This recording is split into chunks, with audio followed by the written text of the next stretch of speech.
Welcome to the School of Moxie podcast brought to you by Sensible Woo. This is the podcast where we break the mold around business podcast conversations. We make it fun around here by using television, movies, and entertainment as the jumping off point for conversations about how we navigate the world as individuals. I'm your host, Mary Williams, and I've been an online creator since 2010. I've seen a lot of trends come and go over the years, but one thing that has persisted is a struggle among entrepreneurs to connect more authentically with their audiences. As a business systems process and operations coach, I've seen how much my clients and subscribers have benefited from learning how to incorporate their fun sides. So we're going to demonstrate this for you here on this podcast through analogous thinking. Not only that, but we're using media and entertainment as the lens through which we reflect on our own desires and strengths. Fiction is the vehicle that gives us words to articulate our value systems and tells people who we are. I find that a lot of my audience, and probably yours as well, struggle to find words for their problems until they start thinking about how to use analogies. Analogies help us build bridges between something we can describe into a new area that we are in the process of developing. As humans, we are a languaged species, which means we find context and meaning in our lives through the ability to put our feelings into words. This podcast is going to help you normalize this process and see how it's done in real time as my guests talk through their own experiences in relation to the episodes they've been assigned for this show. Our first season of this podcast is centered on the first season of the HBO original series, The Last of Us, based on the video game of the same name. Consider this your official spoiler alert. On this podcast, my guests are going to jump right into the conversation, and we are going to spill all the tea on the story and the plot. So if you enjoy being surprised, I encourage you to watch the episode first before listening to our discussion. Before we get into this week's episode, have I told you about the weekly readings that I create for entrepreneurs just like you each and every week? I am an Akashic Records and Tarot reader, and I've been giving clients intuitive guidance coaching for just about 20 years now. That's a long time. I know that most readers out there don't focus on your business needs, so that's where I come in. Readings with me are only about your business development, and it helps you feel more aligned with your intuitive messages so that you can incorporate those gut feelings and inner knowings into your business data for better results. Click the link in the show notes and subscribe to my weekly email updates where you can get a free reading sent to your inbox every single week. If you want more, you can subscribe to the weekly extended readings, which are just $9 per month and help you get focused on your business energy every week.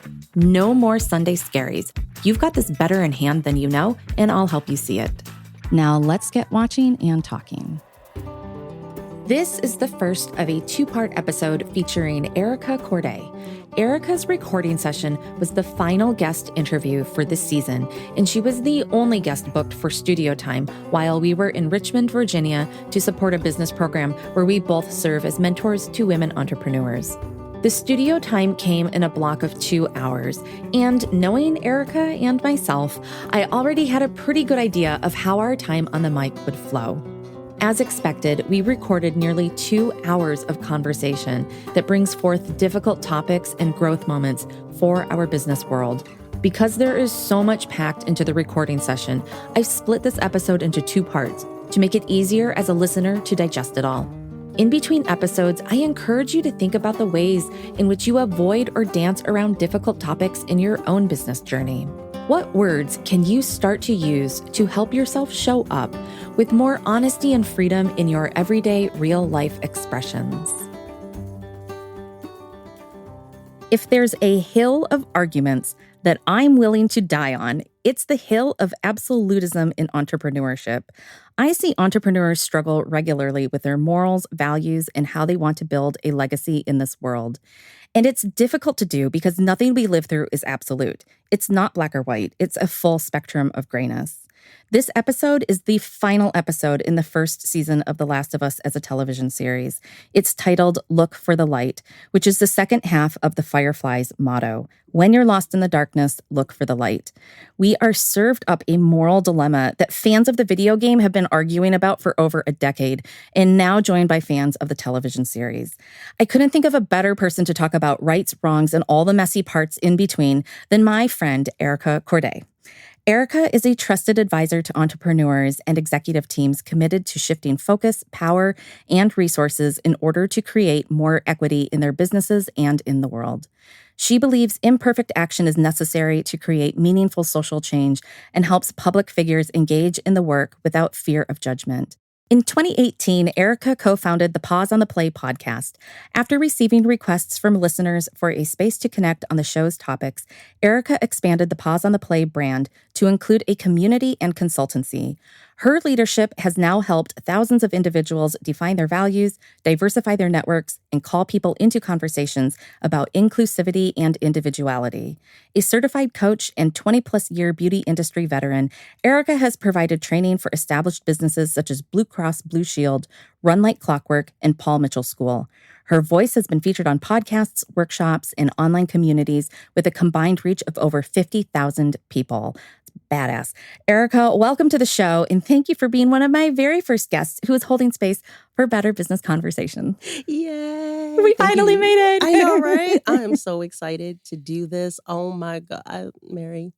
I know. Me too. I'm over the moon to be doing this with you. Seriously. Thank you for saying yes. Thank you for asking me. This is like the conversation.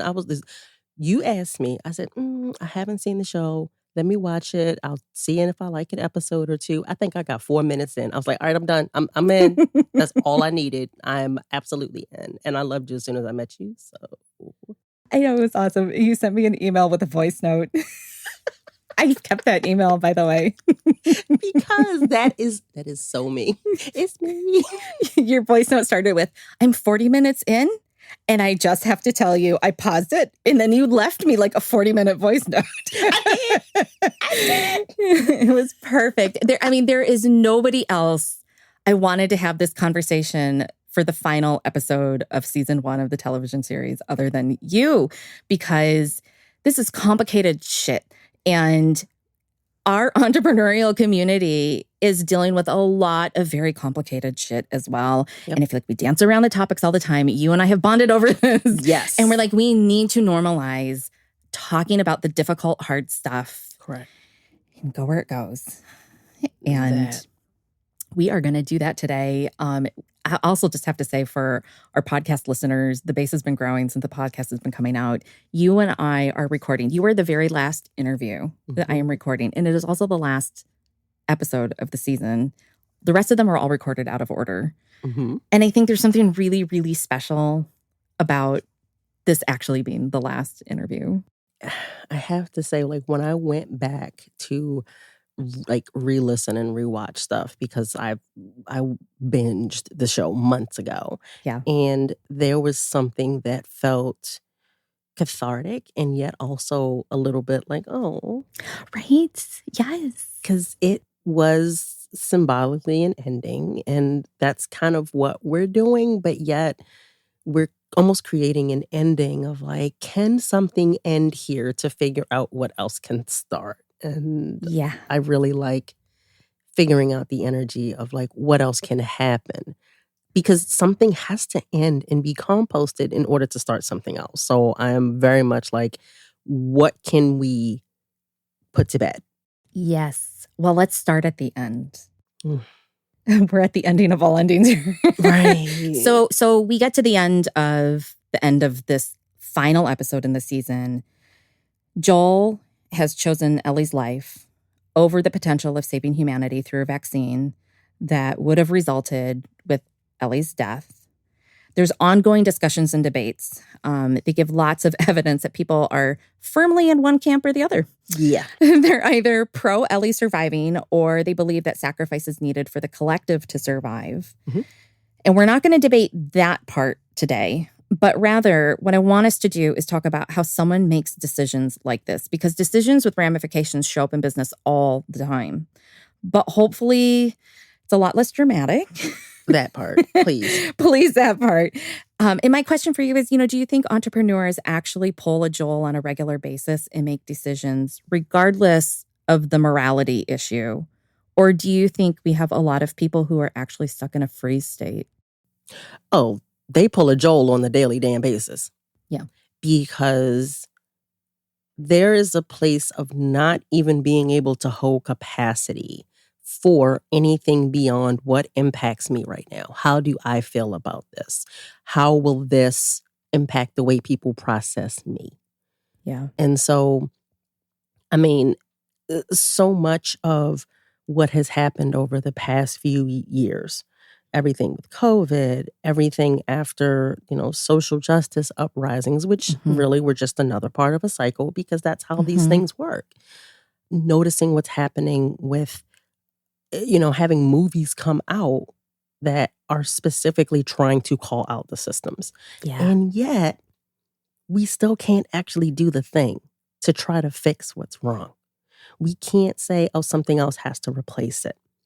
And so as opposed to figuring out, oh, well, what does that mean if I don't do that? It's like, no, that's going to hurt if I do that. So I'm not going to stop doing something that's harmful. Right. I'm just going to keep doing it because, well, yes, this is better for humanity, but what does that mean for me?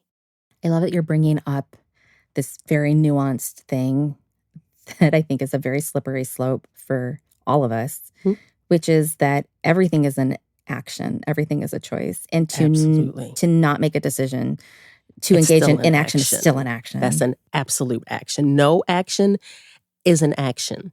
Not making a decision is absolutely making a decision. It's whether or not you make it actively or passively. And people are afraid to make the wrong one. Yeah. So they're more likely to make a passive decision and attempt to find a way to write it off as if, well, I didn't do that. You absolutely fucking did. It's a form of bypassing. It is a form of trying to find a way to outsource the blame or the shame because you don't want to take responsibility. Oof. You don't want to take responsibility for the ownership of the thought, the action, what happens after the fact, what got you here. You don't want to think about that. Yeah. How can I? Because if I don't get too close, I didn't do it. By osmosis, I can opt out. I didn't do that. And yet at the same time, people want, like the voyeurism thing is so big right now. People want to watch it all go down and happen. And I'm like, that's an action too, y'all. It is. And it's like people like to, I saw it. I saw everything that happened. Oh, so you passively watched fuck shit happen. Yeah. You were okay to watch this travesty unfold and do nothing. Yeah. You're okay to watch systems on a daily basis wreak havoc and do nothing. This is why I wanted to take the analogies from movies and TV shows and put them into a conversation space. Because I feel like in the real world of our like everyday lives, we watched a lot of that happen. We watched people do it with George Floyd in the summer of 2020. We watched people do it with all things COVID, vaccines, mandates, all the things. And in the entrepreneurial community, I mean, you and I were having a conversation about this on the way to the studio here about the coaching industry and people just sort of watching these things happen. And I really feel like utilizing a piece of fiction like this, I mean, now we've had all these other interviews before you that have already aired. And like, I feel like I'm beating a dead horse, but at the same time, I'm like, I think I need to because we need a safe space to practice the act of getting out of a passive state and into a space of like, okay, I watched a show full of trauma. We'll talk about more trauma in a minute. Right. But like we just watched it all. Right. And it's a piece of fiction. Let's practice in a safe space, having discussions about those kinds of concepts and emotions and the coulda, woulda, shouldas you might be feeling about your own life's experience. The stakes are lower. But then it enables you to engage in the world in a way that's more ethical. You're more conscious of your choices, even the words that come out of your mouth. Well, let's just even think about when we say words like conscious or ethical, okay? Conscious is just simply acknowledging that I have a level of awareness, not just in theory, but in practice. Yeah. And when we talk about ethics, there is a point to where there's always going to be some nuance because there's family of origin, there's culture, there's religion, there's location, there's, age and how generation will play into it. There's class. socioeconomic status, immigration status, sexual orientation, as well as gender identity. There's all of these things that play into it. And yet, we can't even find the place to acknowledge the bare bones minimum of, can we just not let people have harm done to them when they've actively told you this fucking hurts, and you keep letting it hurt? So even if you can't agree on everything, if I tell you this hurts, can you trust that I understand what pain is and that I don't want to hurt? Can we just agree on some basic shit? Oh, I'm even thinking about the people before that stage who haven't even been able to articulate yet. That thing fucking hurts. Well, because you first hit that point of like, this is really uncomfortable and I don't know what I'm feeling, but I know that whatever I'm feeling, I can't say it because it's not safe for me to say it. Yeah. And then eventually you're like, wait, that's pain.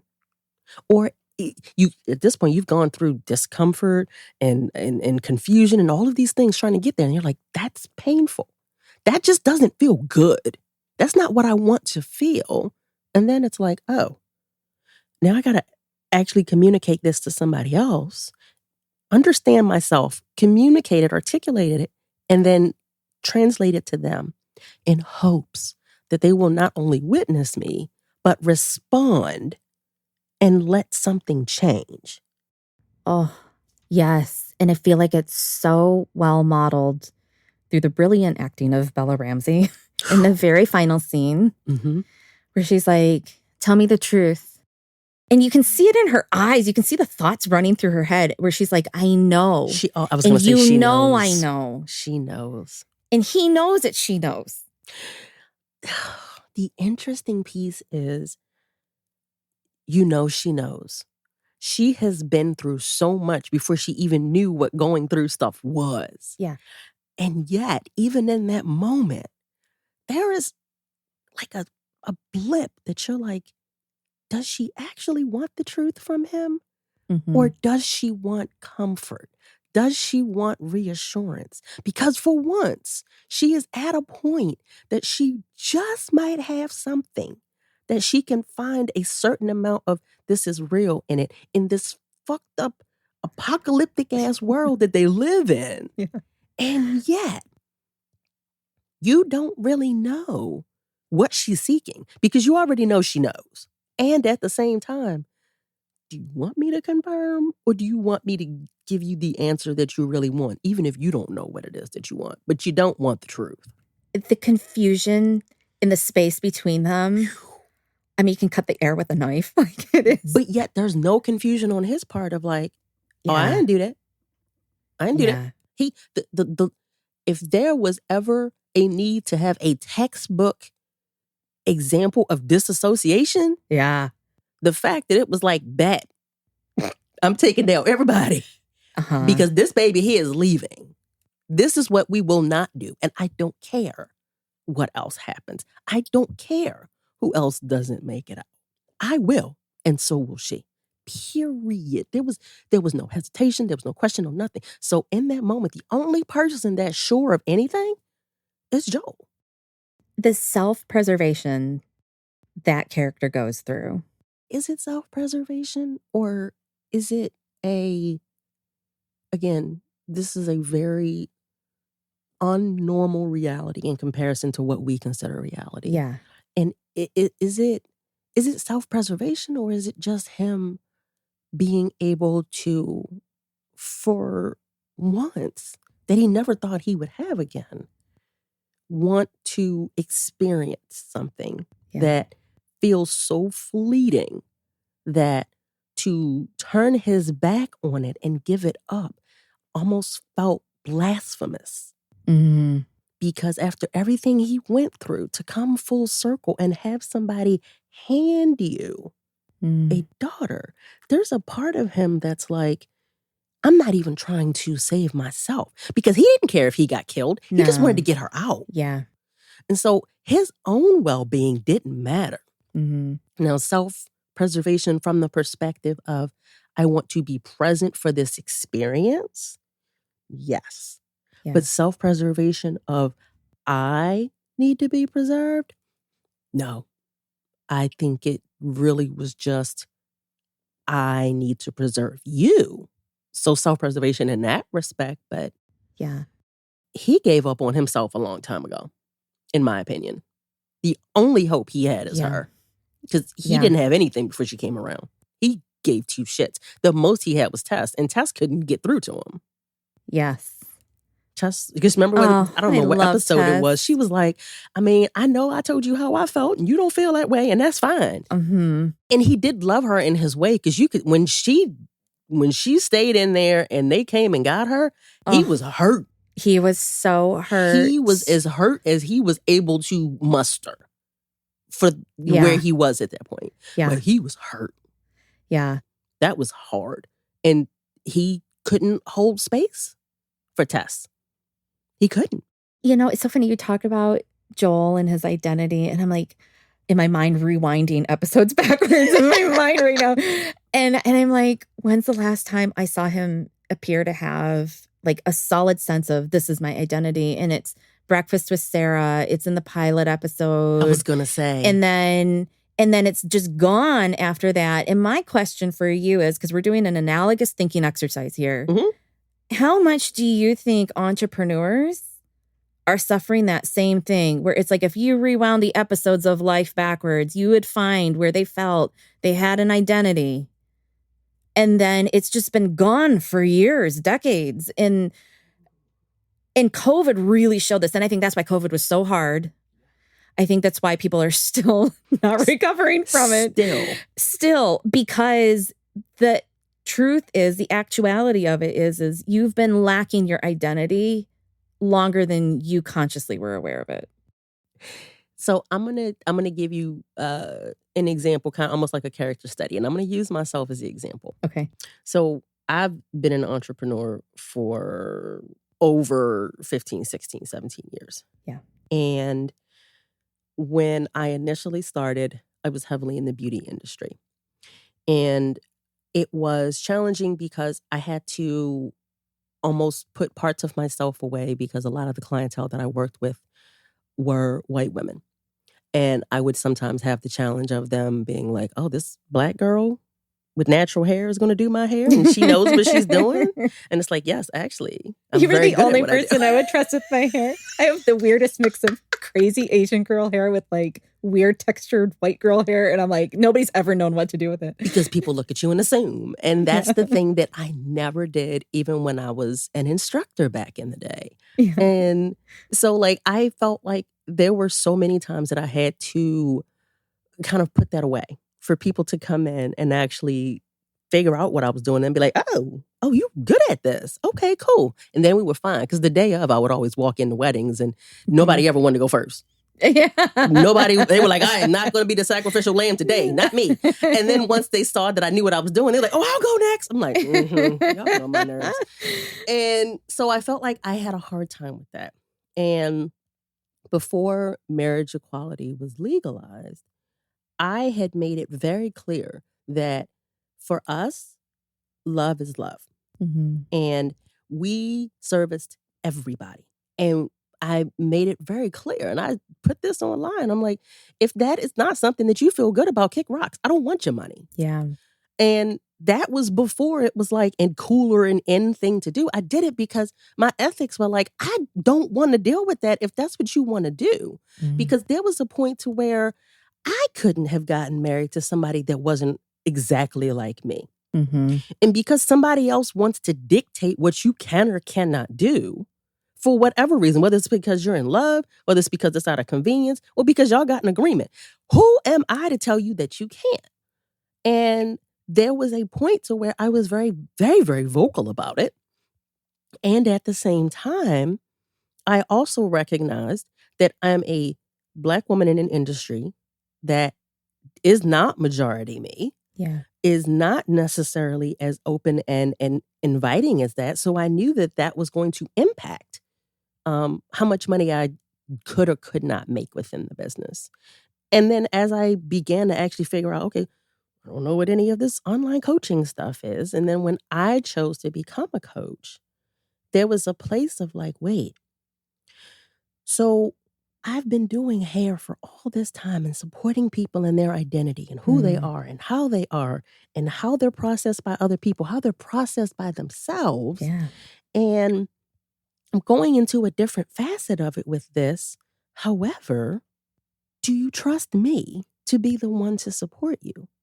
Can I show up as myself, the curvy Black girl with natural hair that's going to cuss? and, I am who I am. And I had to put parts of myself away. Oh. I can look back at the colors that I would choose or the word choices that I wouldn't indulge in, the ways that I would be in certain spaces and people would love to tote me around because look at my Black girl. Mm-hmm.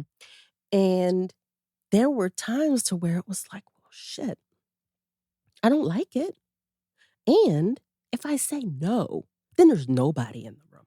Yes. If I say no, then nothing changes. The burden of saying no. Girl, I have been there. And then you're like, but even when you say yes passively because you're there, you're not there in totality. No. Because you don't know me. I had to put parts of myself away to just be present for the fact that you wanted to commodify me. And I knew what was happening, but I also knew that I didn't want someone else to do it, and I was willing to be put in that situation because I did opt into it. And I hated the fact that it had to even fucking be a thing. I had somebody once at an event that came up to me. She's still a friend of mine to this day. And she said, I just wanted to check on you and just find out, are you okay? How does it feel to be the only Black person in this space? Oh my God. The funny part was it was an event held at my actual physical space. Oh, wow. So I used to have a 2-floor location. So it was in my space. And literally, I was the only Black person. Oh my God. While you're talking and I'm just thinking about so many people out there where they don't feel safe. No. To be their fullest expression. Correct. I'm going to call out some other examples too, just to give listeners a chance to anchor in. And I'm thinking hearing you talk about your experience as a Black woman is making me think about all my years as the one woman in the room full of dudes in the technology department. And especially an Asian woman at that. Right. And, being toted around as, look, we have a woman. And and when you're in those situations, you show up in the way that will make other people comfortable. And you don't even know that you're doing it sometimes. No, because you've grown up that way. You've had to exist in that out of survival. Thank you for saying that, because so many people don't understand that deference that comes to making other people comfortable around you is a safety mechanism. Yes. It's not just because I want you to be okay. It's because I need to be okay. And I don't know if I'm in danger if you're not okay. Oh my God. It's so funny because I'm looking at the points that we mapped out before we sat down in the studio. And the second point was this question about how Joel chooses to lie to Ellie, which he does. He does. But now I'm like, is it really a question about lying? Because I was like, do we lie more often than we think we do because we're trying to justify a means to an end? Or is it this? Is it, or is it, all the gray in between, like a combination of all those things? Are we lying or are we out of safety, doing the behavior we know? And also the world is only ready for a certain amount of whatever.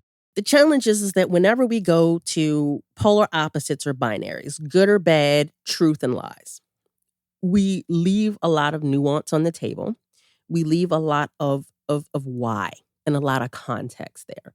Now, do I think that there are some things that are more cut and dry sometimes? Yes. But even then, I think there's a lot of room for gray area to be explored, and it often isn't. Yeah. That's the same way that it could be really easy to say, did he lie to her? Well, okay, if he doesn't lie to her, what is the real truth of what happened? Well, I had a choice to either let them cut you and you're just going to die. Yeah. And I chose not to because I had a split-second decision to make. And to just say, "Are you lying to me?" It's not just that simple. It's not just that simple. And it's challenging because you have this person who Ellie has lived her life. And I think in all of her behaviors, she's exhibited this need to feel like she is a part of something purposeful, meaningful, bigger than herself, because her herself feels small, tiny, insignificant. And at the same time, to just be like, yeah, you could be a part of something, but you didn't give her a choice. And you entrust her with somebody, and this person now is supposed to, without fail, trust these other people that what they say is what they're going to do when his entire existence has been trust no one. Mm-hmm. There's some gray area here. And I think as much as Ellie has this true desire to want to be a part of something good in this fucked up world, Mm-hmm. she is part of something good because she is the only person that got through to Joel. She is the person that spent hours in a derelict mall Mm-hmm. and just experienced joy in a way that so many other people would never get the chance to again. She got the opportunity to connect with Sam before he lost who he was. Oh, Sam. Like, she Oh. missed Yeah. all of these points, in which case she was so much more impactful than the, totality of her existence felt like to her. And I don't say that to minimize her processing of herself, but it can be so easy to feel like none of this matters. Yeah. None of it matters. And yet she was just, she was the bright spot in all of this. She is the bright spot in all those spaces. I love how you're pulling all those points. And I'm also really thinking about what you said, that like, how often do we pay attention to the full story, the full backstory, and that it can't be distilled down? Like, our communications have gotten so short now, and you can't get the full story in short little tweets or whatever the heck they are these days. No. or even, a short little DM or even an email. I mean, we have to have conversation. Mm-hmm. And, I've been feeling all year that long form content is starting to have a fresh dawn again. There's a new day that's dawning in long form content because we're realizing that we need space to examine all of the nuance, because it's the world is so fucking complicated. It is. And we're trying to figure out how it is that we digest it, and not just for the sake of digesting it. It's like, are you eating because you want to enjoy it, or are you eating just because you felt like you were supposed to? Right. Because I could write long form content all day long, but if that does not prompt you to consider how it is that you are showing up in tandem with those around you, if it doesn't make you consider what are the experiences of those around me beyond just what I know, and how does that make them who that they are, and how it is that how can I consider all of these pieces? Because if I wrote something and it didn't remind you that, for years, I used to try to grow plants and I felt like I killed everything and I had a black thumb, and all of a sudden one day I could. And what really hit me about it was finally realizing within the past year that my grandmother, who passed away when I was 17, had finally passed on her green thumb to me. Mm-hmm. And how that's a part of the way that I want to foster life. Yeah. And life is not just about the life that we have. Life is what blooms within the life that we are existing in. Oh, that is such a beautiful quote. And so, if you don't think about that as a part of how it is that I am interacting with you. You're going to miss pieces of me. To know that I am someone that lost their dad at 12 and he was 37 and me now at 44, I have lived longer than he did. And so much of what I do is to honor the time that I was given that he was not. Mm. And if that doesn't come up for you to consider how important it is for me to foster and to genuinely care about connection and how it is to be in community with people. Well, that piece that I wrote that was long form didn't matter because it didn't let you know more about me that you were willing to actually receive. So you're still going to process me the same. You're still going to miss it. Not performative. Correct. This topic of performative actions has come up again and again and again in interviews for the season. And I find that fascinating. I think we're at the time where we are ready to look at, I don't want it performative anymore. No. I also need to find my identity. Who am I in this world now? How do I choose to exist in it? Who am I right now? Yeah. Because, and I was having this conversation with a good friend of mine the other day, and it's like, if we think about it from even like a simple place of like someone who is feminine or woman facing, there's like maiden, mother, crone. Yeah. Okay. These kind of 3 phases that they say we go through. Clearly, you're not doing or thinking or behaving in the same way through all of those. So why are we supposed to be the same person throughout our entire life? Yeah. We are who we are right now because of what we have experienced, the stimulus that we are currently experiencing, and the possibility of what may be to come. But to put somebody in a box and say, you are, period, that's not what this is about. It's about the honoring of this is who and what I am right now. And I reserve the right to change it when the fuck I feel like it. Yes. It's so funny. I'm thinking right now about all the events that happen in this show and the who am I right now? What has changed? Right. I feel like the people who exhibit that the most, who figure that out, sadly, all die off. Well, there's that. So that happens. And then you've got Joel and Ellie who are dancing around it. They're not talking about it, but they're very aware that they have changed. I mean, they kind of talk about it where, he tells her about, after Sarah died that he tried to kill himself too. And he feels that it's not time that healed things. It's his relationship with her. So, but the sort of like an archetype of energy that doesn't seem to want to give up the ghosts, it's Fireflies and Fedra. Well, as I was actually thinking, I'm like, I feel like Marlene kind of just Marlene all the way through. Marlene is just like, this is my mission. This is what I want. Period. And she's like, she has changed too. And he walks in and he has changed. And she tells him, like, how the hell did you make it here? Like, and she sees there's a difference in him so much that she tries to extricate him from the venue entirely. And yet she's like doggedly in this pursuit of, I'm gonna stick to the thing and I'm gonna do that thing. Well, and enough of her change that she even gave Ellie to Joel. Yeah. Because as far as being the leader of the Fireflies, really, her mission would be like, oh, no. We're not jeopardizing the mission for anything, period.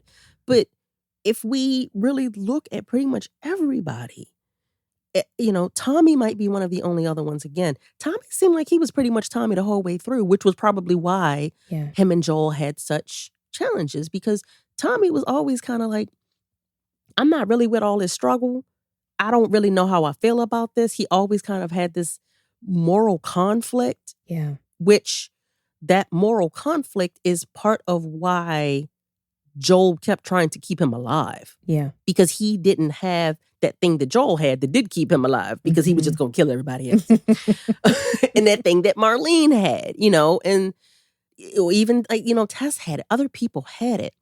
But it just doesn't seem like the way that Joel and Ellie shifted and evolved just in that, kind of seasonal shift that we literally watched them go through.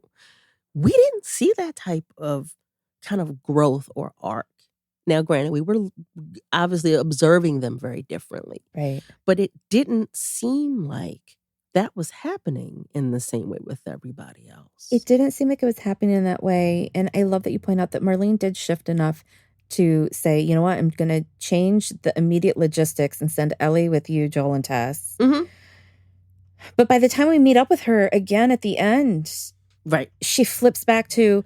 And the funny thing is if you think about it, like there's these kind of like definitive timeline pieces. So like there's when Ellie is born and she's like, fuck, I don't even know if this kid is infected or not. Uh-huh.